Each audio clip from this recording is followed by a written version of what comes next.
बड़ी डिटेल्स के साथ मैंने आपको उसको समझाया था। जैसे एक तो बहुत बढ़िया शब्द था आर्ष। ठीक है, आर्ष का अर्थ क्या होता था? अ धन ऋष। इसका संधि विच्छेद ऐसे हमने समझा था, अ धन ऋष मतलब ऋषियों से संबंधित है। तो यदि कोई चीज चीज ऋषियों से संबंधित है, जैसे वेद हो गए या फिर और भी बहुत सारी चीज होगी, तो वैदिक काल से संबंधित जो चीज है उसको आर्ष बोलते थे। तो आ प्लस ऋष से समझा था हमने। ठीक है, और इसका उत क्या था? विलोम अनाश था।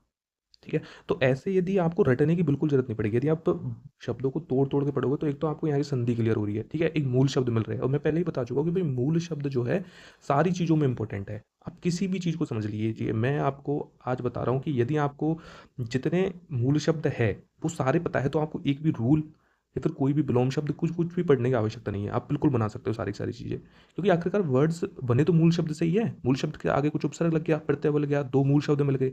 इसी प्रकार से जो है शब्द बने होते हैं। तो कोई विलोम शब्द कोई अदर में से नहीं आए कि भाई ये अलग से शब्द आ गया। वो विलोम शब्द उसी के मूल शब्द का कुछ उल्टा होगा। ठीक है, तो इसी तरह से हमारी ये सीरीज है, हम लॉजिकली एकदम सारी चीज़ों को समझ समझ के चलेंगे। रटने वाली जगह रटेंगे भी, ठीक है, लेकिन मेनली हमारा मोटो होगा कि हम लॉजिकली सारी चीज़ों को समझें, तर्क के साथ चीज़ों को समझें। सो हेलो एवरीवन, ये हमारे विलोम शब्द का तीसरा वीडियो है, और हमारी जो हिंदी की महत्वपूर्ण टॉपिक है उनकी एक सीरीज चल रही है। इससे पहले हमने पारिभाषिक शब्दावली खत्म कर दी थी, और ये विलोम शब्द वाला टॉपिक स्टार्ट किया था। इसका ये तीसरा वीडियो है। तो बिना कुछ देरी किए पहले हम कल वाले जो महत्वपूर्ण शब्द थे उनको एक बार रिवाइज कर लेते हैं, क्योंकि कुछ अच्छे अच्छे शब्द थे कल। ठीक है, और बड़ी डिटेल्स के साथ मैंने आपको उसको समझाया था। जैसे एक तो बहुत बढ़िया शब्द था आर्ष। ठीक है, आर्ष का अर्थ क्या होता था? अ धन ऋष। इसका संधि विच्छेद ऐसे हमने समझा था, अ धन ऋष मतलब ऋषियों से संबंधित है। तो यदि कोई चीज चीज ऋषियों से संबंधित है, जैसे वेद हो गए या फिर और भी बहुत सारी चीज होगी, तो वैदिक काल से संबंधित जो चीज है उसको आर्ष बोलते थे। तो आ प्लस ऋष से समझा था हमने। ठीक है, और इसका क्या था? विलोम अनाश था। ठीक है, तो ऐसे यदि आपको रटने की बिल्कुल जरूरत नहीं पड़ेगी। यदि आप शब्दों को तोड़ तोड़ के पढ़ोगे तो एक तो आपको यहाँ की संधि क्लियर हो रही है। ठीक है, एक मूल शब्द मिल रहे हैं, और मैं पहले ही बता चुका हूँ कि भाई मूल शब्द जो है सारी चीज़ों में इंपॉर्टेंट है। आप किसी भी चीज़ को समझ लीजिए, मैं आपको आज बता रहा हूँ कि यदि आपको जितने मूल शब्द है वो सारे पता है, तो आपको एक भी रूल या फिर कोई भी विलोम शब्द कुछ कुछ भी पढ़ने की आवश्यकता नहीं है। आप बिल्कुल बना सकते हो सारी सारी चीज़ें, क्योंकि आखिरकार वर्ड्स बने तो मूल शब्द से ही है। मूल शब्द के आगे कुछ उपसर्ग लग गया, प्रत्यय लग गया, दो मूल शब्द मिल गए। इसी प्रकार से जो है शब्द बने होते हैं। तो कोई विलोम शब्द कोई अदर में से नहीं आए कि भाई ये अलग से शब्द आ गया। वो विलोम शब्द उसी के मूल शब्द का कुछ उल्टा होगा। ठीक है, तो इसी तरह से हमारी ये सीरीज है, हम लॉजिकली एकदम सारी चीज़ों को समझ समझ के चलेंगे। रटने वाली जगह रटेंगे भी, ठीक है, लेकिन मेनली हमारा मोटो होगा कि हम लॉजिकली सारी चीज़ों को समझें, तर्क के साथ चीज़ों को समझें। जैसे आर्ट्स मैंने बता दिया आपको। इसके अलावा आरूढ़ अनारूढ़ ये आपको बताया था लास्ट टाइम मैंने। एक आवर्तन का मैंने बताया था कि भाई प्रत्यावर्तन नहीं होता, क्योंकि प्रत्यावर्तन आवर्तन सेम ही होता है, इसका अनावर्तन होता है। आवर्तन का क्या होता है? अनावर्तन होता है।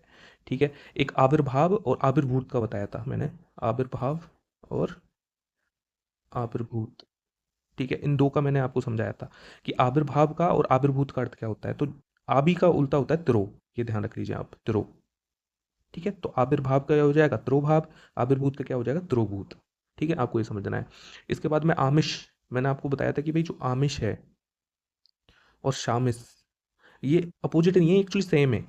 जो मांस होता है उसको ही हम आमिष शामिस कुछ भी बोल सकते हैं। तो बिल्कुल आपको जो है ना यहाँ पे बहुत ज़्यादा कन्फ्यूजन क्रिएट करने की कोशिश कर सकता है एग्जामिनर। इधर आमिष दे देगा और आपको बता देगा भाई आमिष का विलोम क्या है? सामिस है, सामिश। ठीक है, जबकि सामिश नहीं है। ये सेम ही शब्द है, इनका उल्टा क्या हो गया? निरामिष। निरामिष हो गया। ये दोनों सेम शब्द है, आमिष और सामिस। ठीक है, इसके अलावा यहीं से एक शब्द है, जस्ट जनरल नॉलेज के लिए, अमीषा।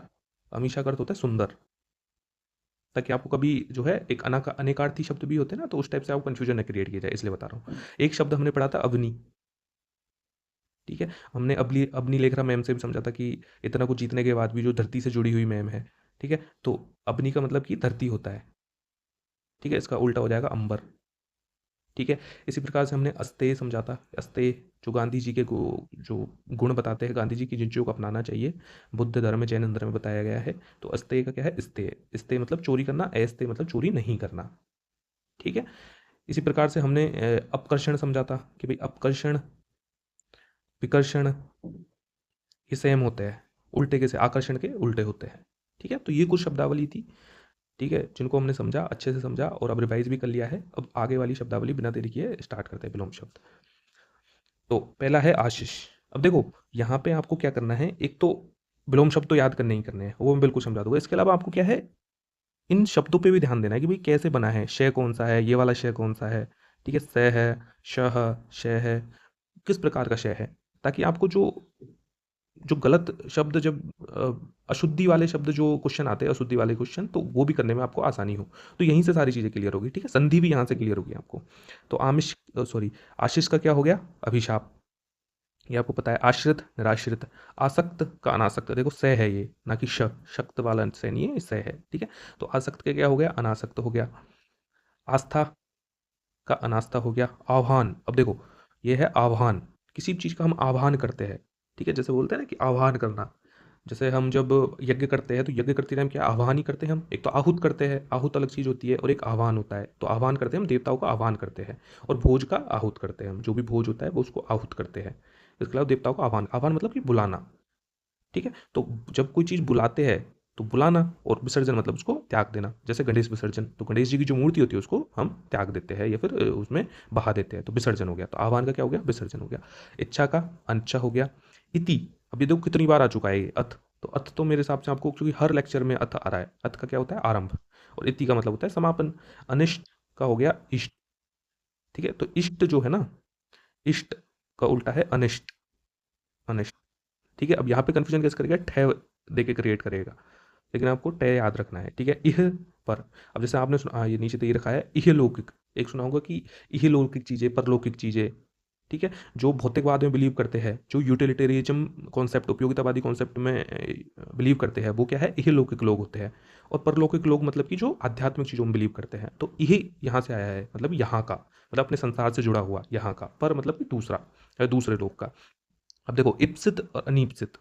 इप्सित को आपको ध्यान रखना है, इच्छा, क्या है, इप्सित का अर्थ क्या है, इच्छा, इच्छित, ठीक है। तो इप्सित इच्छित, देखो राइम भी कर रहा है, इप्सित और इच्छित और अनिप्सित, ठीक है। तो बिल्कुल याद करना, PYQ भी है, RS में आया हुआ है, तो ये भी आपको ध्यान रखना है।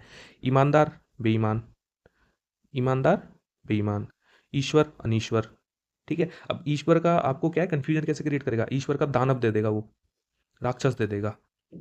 जबकि मैं बता देता हूँ कि जो भगवान होता है और ईश्वर में काफ़ी अंतर है। ईश्वर एक्चुअली जो सृष्टि का जो रचयिता है, उसको ईश्वर बोलते हैं। तो अनीश्वर में इंसान भी आ जाता है, ठीक है, सिर्फ दानव नहीं आता। अनीश्वर एक व्यापक चीज़ है। जैसे ईश्वर जो है ना, भगवान एक अलग चीज़ है।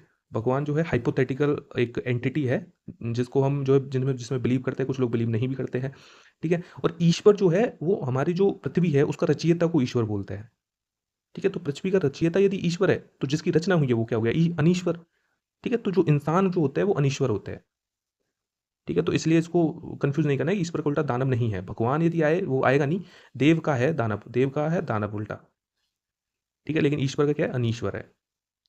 ईसत, अलम, अब आपको ये क्या है, एकदम याद करके देखना है। आप यदि ऋग्वेदिक वगैरह के बहुत सारे श्लोक्स हैं, अभी मेरे को क्लियरली ध्यान नहीं आ रहे, पर बहुत सारे श्लोक्स हैं जिसमें ईसत, अलम, ये सारे शब्द का उपयोग आता है। तो आपको बस ये याद करना है, क्योंकि प्योरली जो है तत्सम शब्द है, संस्कृत वाले शब्द है, एकदम प्योरली, तत्सम भी नहीं कहूँगा मैं, ये प्योरली संस्कृत वाले शब्द है, ईशत, अलम, ठीक है। अब इसको आप कैसे याद कैसे करोगे, आप ऐसे याद कर लेना कि भाई ईशत और अलम, ईशत का अर्थ होता है कम।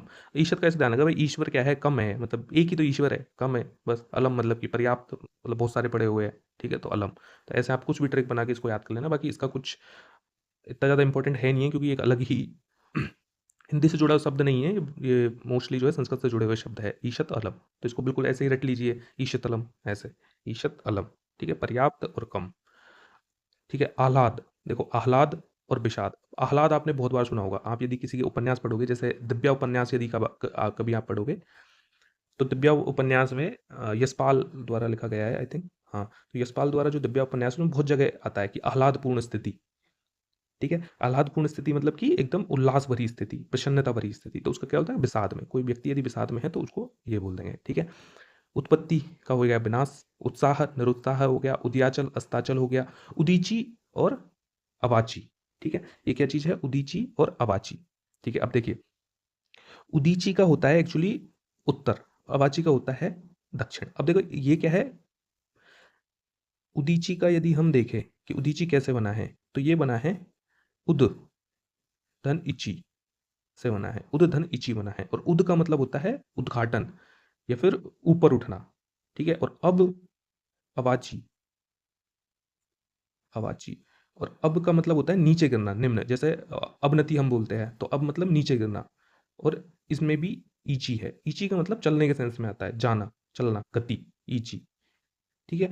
तो उद ईची, उद मतलब कि ऊपर, ईची मतलब चलना, तो उत्तर दिशा हो गई। एक्चुअली इच धातु जो है ना, इच, इच का अर्थ होता है चलना, ठीक है। तो उदिच, उदिच हो गया उत्तर, उत्तर की ओर चलना। और उदीची मतलब कि जिस डायरेक्शन में चल रहे तो दिशा होगी, उदीची होगी दिशा, उदिच का मतलब हो गया उत्तर की ओर चलना, ठीक है। अव मतलब निम्न, मतलब नीचे की ओर चलना। इसी प्रकार से क्या है, ये वेदों में हमारी जो दिशाएं हैं उनको लिखा गया है। ऐसे ही प्राच, इस टाइप के और भी जो है शब्द लिखे गए हैं। जैसे मैं यदि और आपको बताऊं, तो प्राची जो दिशा होती है वो पूर्व को बोलते हैं, पूर्व को बोलते हैं, ठीक है। और प्रतीची, ये पश्चिम को बोलते हैं, ठीक है। तो यदि प्राची का उल्टा पूछे तो प्रतीची, इसको आप लिख लीजिएगा एडिशनल नोट्स के थ्रू, बाकी मैं इसमें भी एडिट करके दे दूंगा या फिर इसको मिटाऊंगा ही नहीं, ठीक है। ये ऐसे कैसे आपको दे दिया जाएगा, ठीक है। बाकी आप जिस भी पुस्तक से पढ़ रहे हो, या फिर मैंने तो आपको सजेस्ट किया था कि आप नोट्स बनाइए बनाइए कि जो चीज़ नहीं आती क्यों एक्स्ट्रा पढ़ना है, ताकि लास्ट डे आपको रिवीजन अच्छा हो। और मैं सोच भी रहा हूँ कि नेक्स्ट जो भी मैं वीडियो बनाऊँ, क्योंकि आपको क्या है, एक तरह से शॉर्ट नोट्स की आदत लगे, तो मैं सोच रहा हूँ कि आपको इसी तरह से पढ़ाऊँ, ये प्रिंटेड वाली एक भी चीज़ नहीं लेके आऊँ, ताकि आप जो है लिख सको, आपको लिखने की आदत लग सके। और बिलीव मी, लिखने की आदत, शॉर्ट नोट्स बनाने की आदत से महत्वपूर्ण चीज़ कोई कुछ भी नहीं है, क्योंकि revision is the key to success. और रिवीजन के लिए क्या है, शॉर्ट नोट्स चाहिए। शॉर्ट नोट के लिए क्या चाहिए, आप खुद से लिखो, ठीक है। तो अभी देखते हैं आगे क्या प्लान बनता है। तो ये है, तो उदीची समझ में आ गया, संधि विच्छेद। अवाची आपको समझ में आ गया, प्राची समझ में आ गया, और प्रतीची आपको समझ में आ गया, पश्चिम, ठीक है। फिर आ गया उद्घाटन, उद्घाटन का हो गया समापन, उद्दत का हो गया विनीत, उद्दत का हो गया विनीत। अब देखो उद्दत मतलब क्या होता है, उद्दत का मतलब होता है कि प्रचंड कोई रूप, विनीत का मतलब एकदम विनम्र व्यक्ति, ठीक है। तो उद्दत आदमी होता है उद्दत, ठीक है। उन्नति, अवनति हो गया।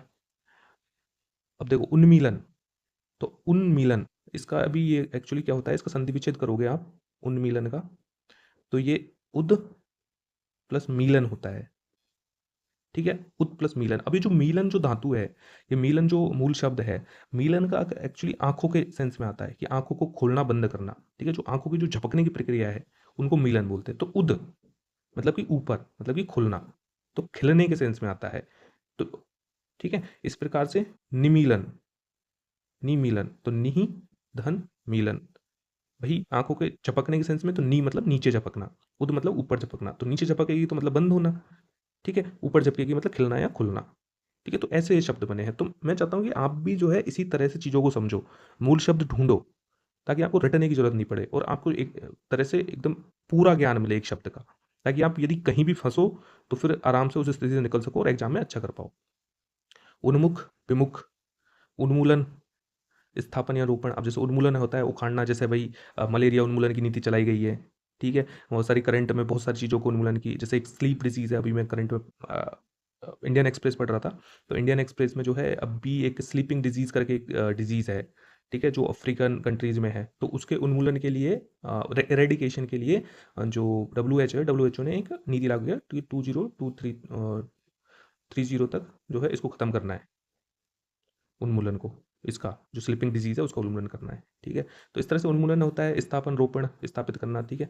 निपतन, उत्पतन, ठीक है। अब देखो पतन, और यहाँ भी पतन है, ठीक है। तो निपतन, अब यहाँ पे कंफ्यूजन वाली स्थिति है, तो इसको बहुत ज़्यादा इंपॉर्टेंट है, इसको आप लिख लीजिएगा, ठीक है, अच्छे से लिखिएगा इसको, ये इंपॉर्टेंट चीज़ है। देखो निपतन होता है और एक होता है उत्पतन, ठीक है। तो निपतन मतलब कि नीचे गिरना, उत्पतन मतलब कि ऊपर उठना, ठीक है। अब यदि आपको मैं ये विलोम शब्द नहीं समझाऊं और आप इसको नहीं पढ़ो, तो उत्पतन का आप क्या अर्थ निकालोगे। उत्पतन में मोस्टली सब क्या, उद को छोड़ देंगे, उद को छोड़ देंगे अपन, अपन सिर्फ पतन को ध्यान रखेंगे कि यार पतन, पतन मतलब नीचे गिरना ही होगा, नहीं। तो इसीलिए बोल रहा हूँ कि जो कंफ्यूजिंग चीज़ है उसको ही लिखना है आपको कॉपी में, बार बार लिखना है, बार बार रिवाइज करना है। तो ये बहुत इंपॉर्टेंट चीज़ है कि उत्पतन, ठीक है। तो ये बहुत इंपॉर्टेंट चीज़, यहीं पर आप कंफ्यूज हो सकते हो, ठीक है। निपतन आ गया। अपकार, उपकार, उपचार, अपचार, ये तो सीधी सी बात है। जो अप होता है ना, जो अंग्रेजी का अप होता है वो हिंदी में निम्न होता है, बस सीधी सी बात, ये ध्यान रख लेना आप, ठीक है। तो यहाँ पे निम्न के सेंस में आता है, तो उप मतलब कि ऊपर, इसका अप मतलब नीचे, ऐसे ऐसे ध्यान रख लेना। उपजाऊ, बंजर, ईह।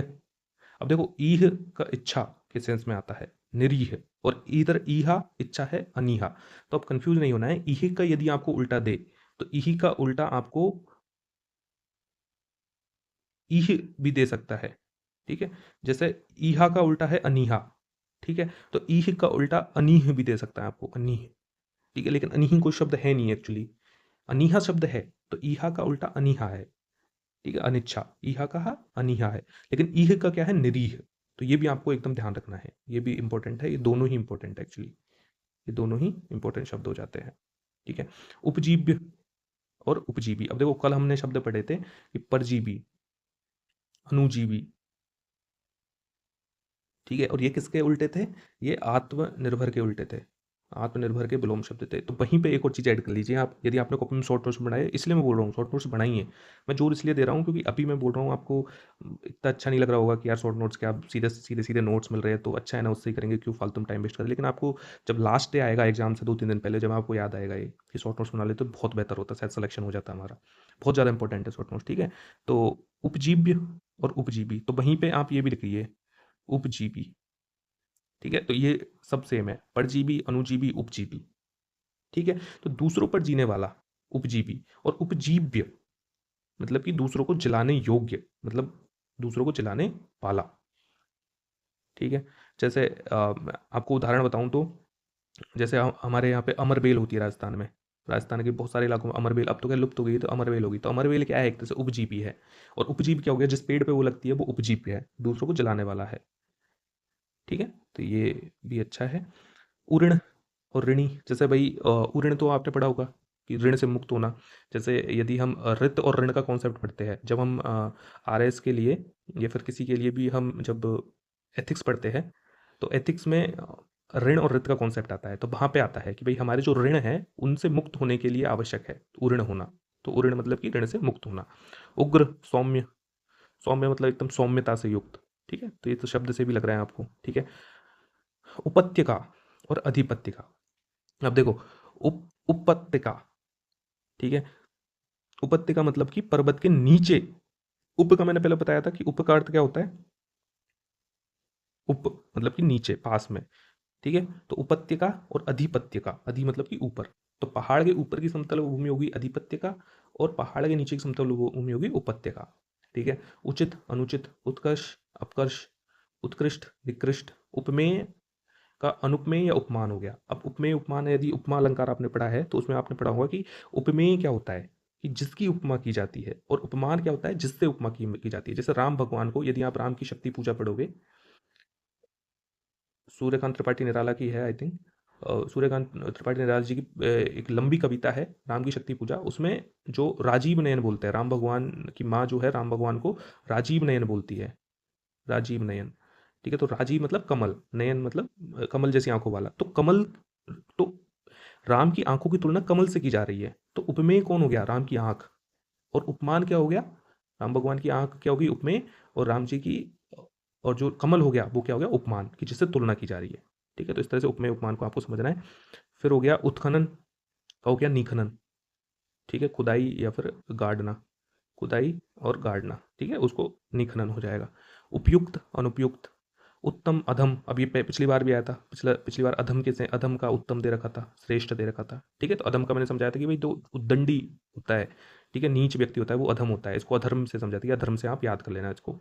ठीक है, उपरीतन, अधस्तन। देखो उपरीतन ऊपर स्थित, अधस्तन मतलब नीचे स्थित। ठीक है, उत्मर्ण और अधमर्ण। अब देखो लास्ट टाइम मैंने आपको आर्ष का बताया था, अ धन ऋषि। ठीक है, ये दीर्घ संधि थी, उसी प्रकार से संधि इसकी करने की कोशिश कीजिए। उत्मर्ण, तो उद या उत, और ऋण, सॉरी, उत्तम आएगा ये, उत्तम, उत्तम और ऋण। ठीक है, ये इस प्रकार से आएगा, उत्तम धन ऋण, उत्मरण। तो उत्तम धन ऋण, और इसमें आएगा अधम धन ऋण। तो अधम का भी मैं समझाया था कि नीच व्यक्ति होता है, तो नीच व्यक्ति या फिर छोटा व्यक्ति होता है, तो जो ऋण में, ऋण तो दोनों में आ रहा है, तो ऋण के सेंस में अधम व्यक्ति, छोटा व्यक्ति क्या होगा, ऋणी। ऋण के सेंस में उत्तम व्यक्ति, ऊंचा व्यक्ति। देखो इसी का है, यहीं से बना है ये पूरा पूरा, बस ऋण आगे लग गया है। तो आपको ऐसे पढ़ने की ज़रूरत है, लॉजिकली इस मूल शब्द को समझ समझ के पढ़ने की ज़रूरत है, ठीक है? थोड़ा टाइम लग जाएगा, लेकिन आपको ऐसी याद होगी चीज़ें जो आप कभी नहीं भूलोगे। उपर्युक्त, अधोलिखित, उत्तरायण, दक्षिणायन, उत्तीर्ण, अनुत्तीर्ण, उपार्जित, स्वयं प्राप्त। अब देखो, स्वयं, अब कंफ्यूज नहीं होना है आपको। स्वयं प्राप्त ऐसे नहीं है कि खुद मेहनत करके प्राप्त किया। स्वयं प्राप्त मतलब कि खुद से खुद आ गया, खुद ब खुद प्राप्त हो गया। जैसे यदि किसी को वंशानुगत रूप से जो है सत्ता मिल रही है, ठीक है, जिसको हम नेपोटिज्म भी बोलते हैं, ठीक है, तो नेपोटिज्म जो है, भाई भतीजावाद है, वो स्वयं प्राप्त चीज़ है। उससे जो चीज़ प्राप्त होती है स्वयं प्राप्त चीज़ है। उपार्जित, उपार्जित जैसे हम आपके जैसे लोग जो जमीन से उठ के किसी स्थिति पे पहुंचेंगे, तो हमारे द्वारा जो पदवी प्राप्त की है वो उपार्जित है, ठीक है, ना कि किसी से खैरात में मिली है या फिर वंशानुगत रूप से मिली है, ठीक है। तो यहाँ है उत्थान का पतन, ठीक है। तो ये वीडियो हमने कंप्लीट कर ली है। अब मैं सजेस्ट करूंगा कि आप इन सब के नोट्स बना के चले, क्योंकि नोट्स ही सबसे ज़्यादा इंपॉर्टेंट है, ठीक है। नोट्स के अलावा कोई भी चीज़ इंपॉर्टेंट नहीं है। नोट्स इतने इंपॉर्टेंट चीज़ है कि नोट्स ही बनाने हैं आपको, इनके शॉर्ट नोट्स, ठीक है। तो इनके शॉर्ट नोट्स बनाइए, रिवाइज कीजिए, बाकी अगले लेक्चर में इसको रिवाइज करवा दूंगा आपको। तब तक के लिए थैंक यू, मिलते हैं अगले वीडियो में।